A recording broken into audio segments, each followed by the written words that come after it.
वेगवेगळ्या पद्धतीनं आपल्या स्वप्नांना पंख देण्याचं काम हे मोदीजींच्या माध्यमातून झालं।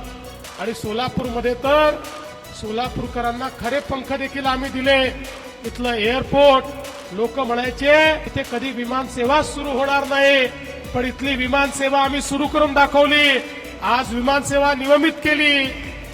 पुढच्या टप्प्यामध्ये या ठिकाणी नाईट लँडिंगची व्यवस्था देखील आम्ही करणार आहोत। याचं कारण आहे, एक काळ असा होता एखादं विमानतळ श्रीमंतांची निशाणी होती, पण आता विमानतळ ही केवळ श्रीमंतीची निशाणी नाहीये। ज्या शहरातलं विमानतळ चालतं, ज्या शहरातल्या विमानतळावर फ्लाईट उतरतं, त्याच शहरात उद्योग जातात, त्याच शहरात व्यापार वाढतो।